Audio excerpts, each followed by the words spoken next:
Hello Raptors fans, and welcome back to Raptors Report. Today we'll be discussing the Toronto Raptors game against the San Antonio Spurs. But before we do that, we're going to be talking about the NBA draft yet again. We're going to be talking about a guy in the first round. We did the second round last week. We're going back to the first round again because there have been a couple of surprises that have happened because it is March Madness. It's the NCAA tournament. And there are going to be some guys who rise and fall on draft boards. And there is one such player that I haven't covered yet in my draft evaluations that we will be discussing today because he's had a pretty impressive stretch so far and had a big night in last night's game. And if you haven't already, please check the description because there will be a list of all of the players that I have covered so far.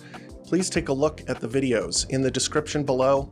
And please do that before you suggest, taking a look at a player that I've already covered, because I have done quite a few draft profiles so far. But anyway, the player that we're going to be talking about today is Derik Queen, and he plays for the Maryland Terrapins. He is a 20-year-old power forward center who is 6'10", and we haven't discussed him yet because I've been kind of down on him due to some of the holes that he has in his game.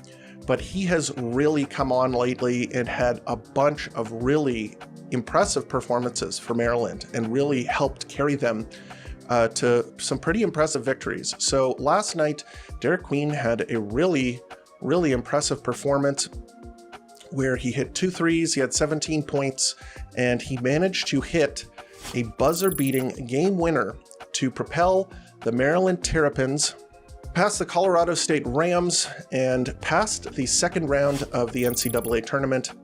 So they are into the round of 16, but he has been, showing what he is good at, showing what he's capable of, really giving you a sense of what he could be at the next level. So let's talk about him as a prospect. One of the most impressive characteristics about Derik Queen is his advanced ball handling ability as a big man. That is by far his most intriguing skill. That's kind of what sets him apart from other prospects in this year's draft, other big men. He has a very nice looking handle on the ball, and he has an impressive array of crossover dribbles, and his ability to take his man off of the dribble, handle the ball on the break. He can do that. He can do a lot of impressive things with the ball in his hands. He is also a big guy. He is 6'10" and pretty, substantial sized. Pretty hefty, I would say. He is not a light guy. He kind of packs the pounds, especially around his midsection. He's chunky, and he likes to drive into the post where he can finish with a number of very good-looking moves. He has a very advanced post game. So those are the two things that he uses kind of in combination with one another. He will use his good handle on the ball to get into the post, and then he can use an impressive array of post moves to score at the rim. He has a really nice hook shot. He has really good spin moves, drop steps. His footwork is very good, and his touch on his hook shot and his layups are great. He just really has a great ability to kind of get past the help defense, the rim protector. He can get it up and over them. He also has a nice post fadeaway where he uses his pivot foot to make it look as though he's going to try and scoop the ball in, and the post defender has to commit on that, and then he turns around and can hit a post fadeaway. It's a really nice looking game. He has a pretty advanced set of moves on the interior. The Terrapins are very willing to give him the ball in the post, and he has a pretty high usage rate as a forward center. Now let's talk some downsides. This is kind of why I've been out on him as a prospect a little bit, so we'll discuss kind of some of the things that he does not have in his game as of right now. His shooting this year has been poor. He is only shooting 14% from 3, and his shot is kind of a little odd looking. He's a little pigeon-toed when he goes up for the shot. He doesn't get a lot of legs into the shot. It's not a very pretty looking shot. With that said, he's shooting 76% from the free throw line, and he has really nice touch around the basket. He has good hands. So I think there's potential there. I think that if the team that drafts him works with him on his shot, that could be something that I could see improving and getting better at the next level.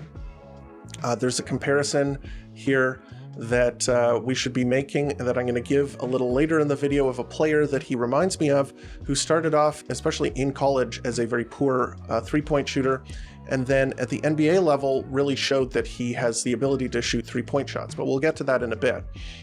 His passing is also it's fine. He has pretty good game sense, and he can make difficult passes. He, as I mentioned before, has good hands. He can, get the ball to his teammates with an array of bounce passes, kickouts, and that sort of thing.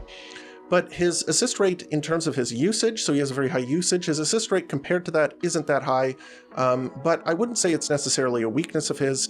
I think that just right now, in the role that he's playing right now, whether that's the role that he likes or the role they're asking him to play, he's more of a play finisher.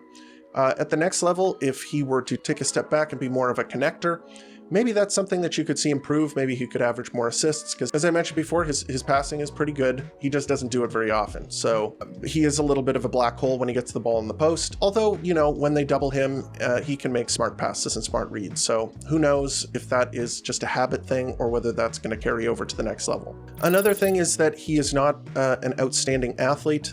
He has mediocre burst off of the dribble. And while he does have a nice handle on the ball and he has pretty good speed once he gets up to speed, his foot speed is okay when he's going to the rim. It's more about the skill level there than I would say the raw athleticism. He's not like exploding off of the dribble and leaving his man in the dust. It's more that he is able to sort of utilize his handle to get past his man. And then when he's around the rim, he's not an amazing vertical athlete. He's not jumping out of the gym, although his arms are pretty long, so he can, dunk the ball if he's wide open or catching an alley-oop or has a running start. He can dunk that way, but I wouldn't say he's a very good athlete. A lot of the time, athleticism is, how fast you move or how high you can jump. A lot of people don't really consider agility to be something that is part of athleticism. It's tough to argue whether those are two separate categories, but he is very agile and he is very coordinated. And a lot of the time, that's what you're looking for from a big man. You're not necessarily looking for them to be able to, jump out of the gym. You're looking at how they move, and he does move smoothly, and he is very coordinated with the ball in his hands. So maybe it's not so big of a concern. Where maybe he's not as athletic as you would like, maybe he makes up for that in the fact that he is a very coordinated player with good agility. Another really nice thing to like about him, I mentioned it already, but he has nice touch on his hook shots and layups. He's a tough shot maker, so he can make shots through contests. He gets the ball high up off of the glass, and using his touch, he can get it to drop through. He has a really good use of pace, so he can speed up, slow down. If you've ever watched Luka Doncic, who is like the undisputed king of pace, where he is able to use his slowness to attack shot blockers, where, he can outweight them until he gets to the rim and makes a layup. You can see Derik Queen doing a little bit of that as well when he has the ball in his hands. He can speed up and slow down and, fool shot blockers and help defenders and even his own man. He's very good at using pace when he's going to the rim, so that's a good thing. Defensively, I think that there's some big question marks about Derik Queen when he gets to the next level, because his height and speed kind of suggest that he will be a center at the next level rather than a forward. But his defense suggests that perhaps he is not going to be an amazing rim protector. And there's a couple of other players in this class that have similar problems, but, can make up for it in different ways, like with their foot speed. I wouldn't necessarily say that Derik Queen has that. I think that defense in many different areas is going to be a bit of a question mark. One of the good things that he has as a player, as a defender, is that he has good hands. And if you've ever watched Marc Gasol, the way that he would get blocks and steals is that he was very good at slapping the ball out of players' hands when they would get into the post. So if you were a post player and you were showing the ball to Marc Gasol, he was excellent at just using his hand-eye coordination and hand speed to just smack the ball away. And Derik Queen has a little bit of that. He averages a lot of steals, not so much blocks, but he does the same kind of thing. If you bring the ball up around him, he will try and knock the ball loose, which is good. I think that that's a way that he can contribute as a post defender. And while I don't think he's going to be blocking a ton of shots, and he is, again, not a great athlete around the rim, maybe that's how he can contribute. He also doesn't foul a lot, so those two things are usually, if you swipe at the ball, you use your hands to defend, they're going to call fouls on you, but he doesn't seem to have that problem. He doesn't foul a whole lot. His lateral foot speed, I would say, is a little slow. He's also very upright when he's defending on the perimeter, so if it's a switch, he is kind of lumbering around. He's very upright, kind of leans over. This is a guy that is going to have some problems guarding on the perimeter because he doesn't get into a defensive stance, and his foot speed, he's not really going to be able to stay with guys on the perimeter. So you're going to need him to play in a drop coverage situation, I think. And usually players, bigs who play in a drop coverage set are rim protectors. Usually maybe they don't have great foot speed on the perimeter, but they make up for it by being able to guard the basket. And he doesn't quite have that. So you're kind of looking at a guy that has some very big question marks on the defensive end. With that said, he is a good rebounder. So that is something that he's going to be able to deliver for you. He's a good defensive rebounder. He can clear the paint out, use his size that way. So there are some big question marks there on the defensive end. Now, let's get to the player comp that I was talking about earlier. The guy that he kind of reminds me of is maybe a little bit bigger Julius Randle. And Julius Randle is a multi-time All-Star. He is a multiple-time All-NBA player. And he was a 16% three-point shooter in college. So very similar to Derik Queen, who is a 14% three-point shooter. Obviously, he figured it out at the next level. They both are very good at playing bully ball on the inside, using their size, their footwork, their good handle for a big to get into the paint and finish around there.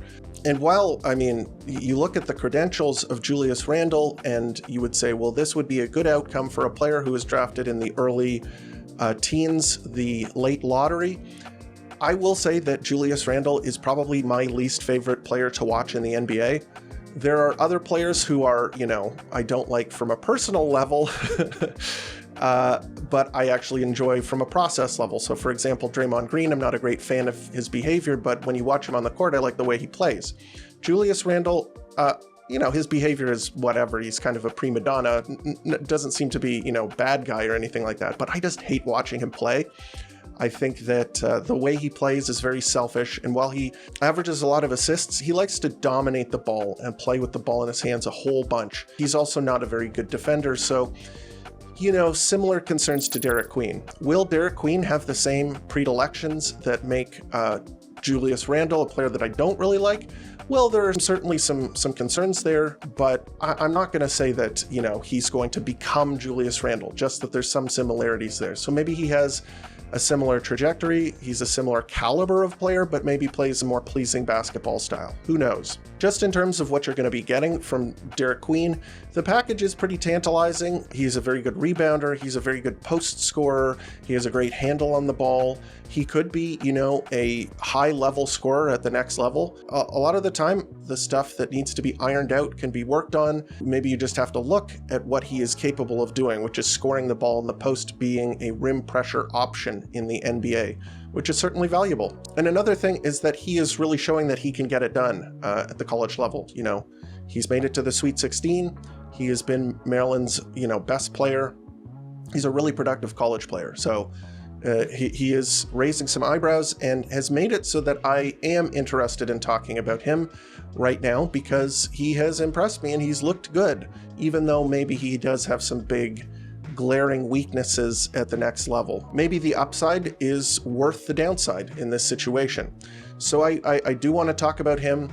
I think that maybe we will be revisiting some prospects and talking about their trajectory on mocks. Maybe we'll do a full episode where we talk about players who have moved up and moved down in my estimation, especially when March Madness is right here.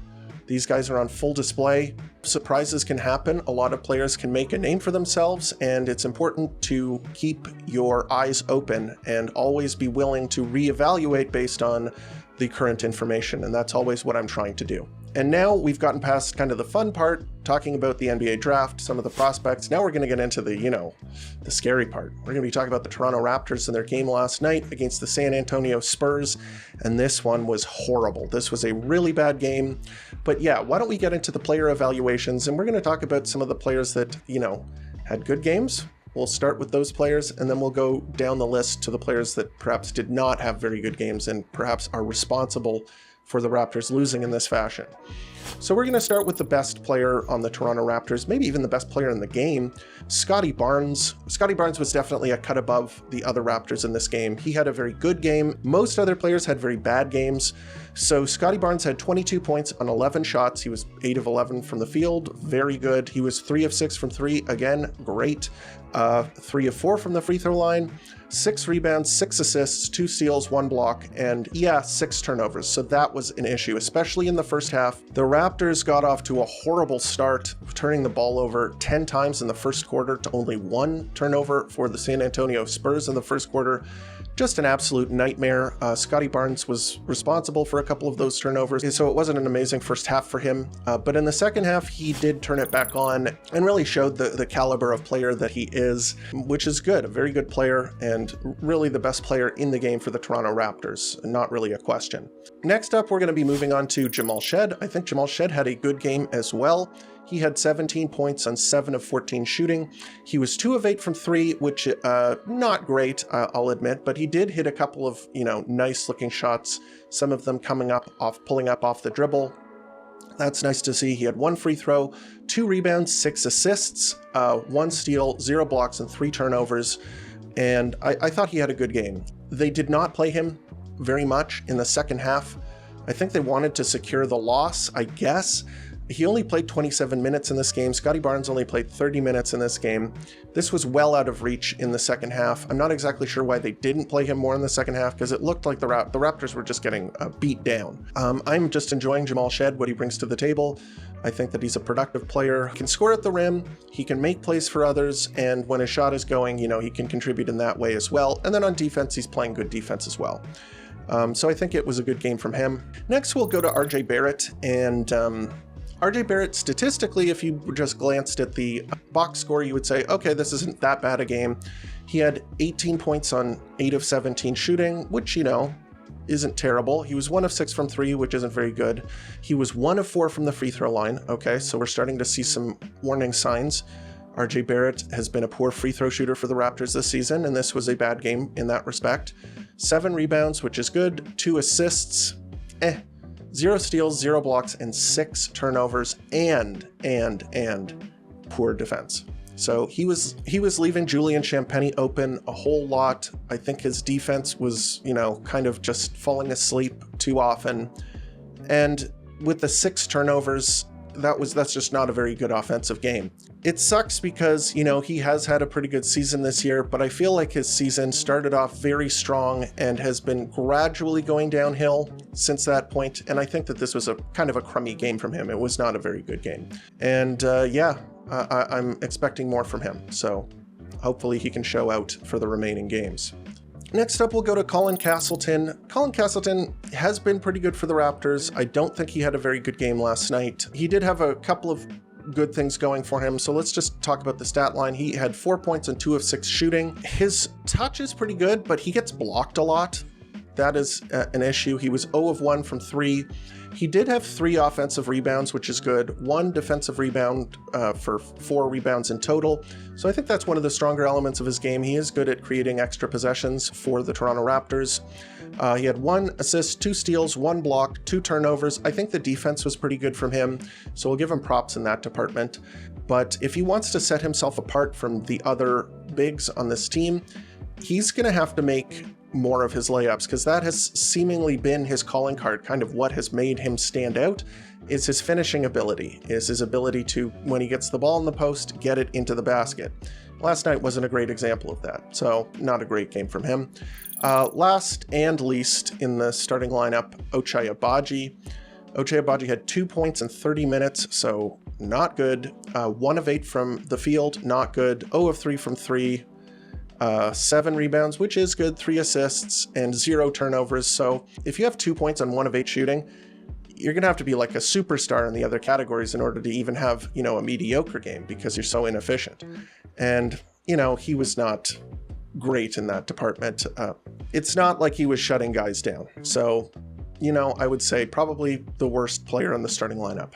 So the bench was bad. The bench did not play very well. It's kind of hard to pick who was the best player, but I guess we'll go to Jonathan Mobo because he did stuff the stat sheet.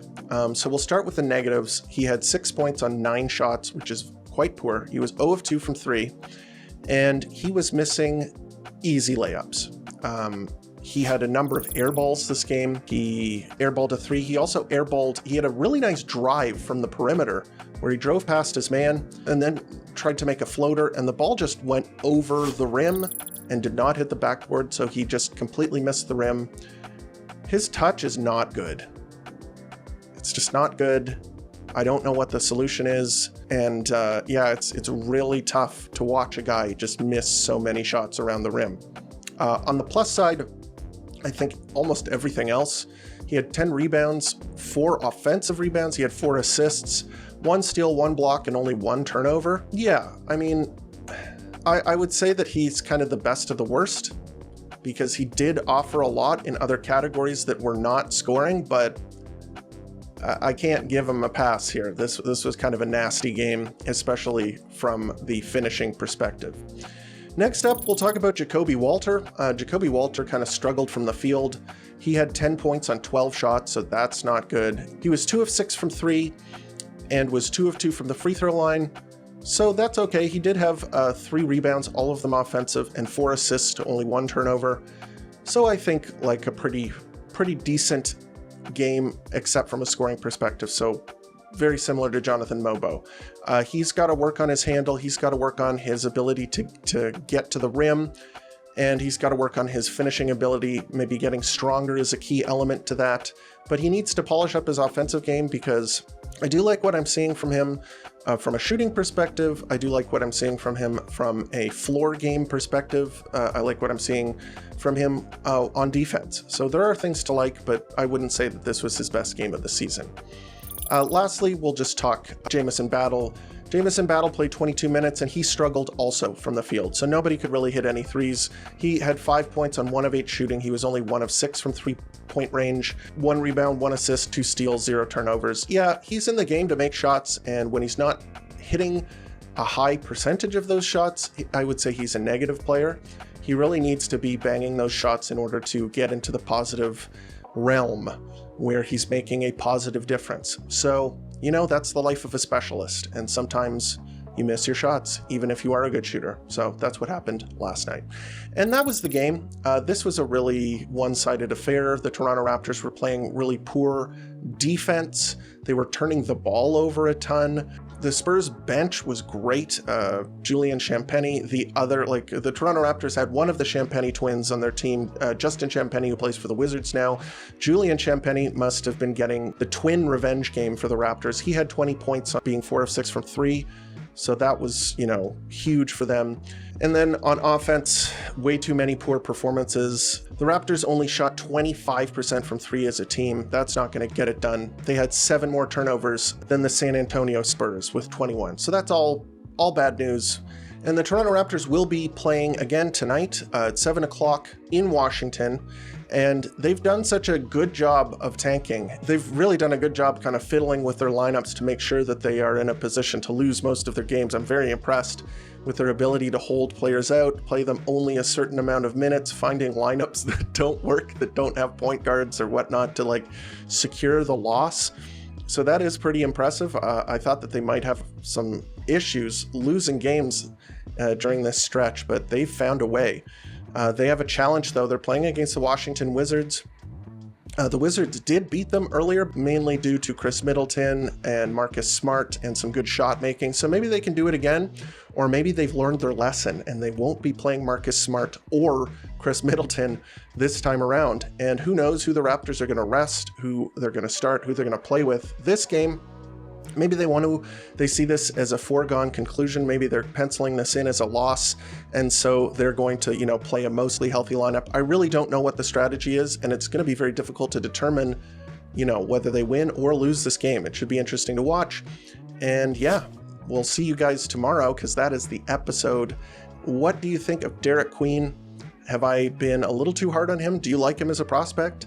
Do you think that you could see the Toronto Raptors going with him? They do need a big, so maybe he is the guy that they should be looking at, especially if they fall down the draft board, maybe toward the 10 to 15 range.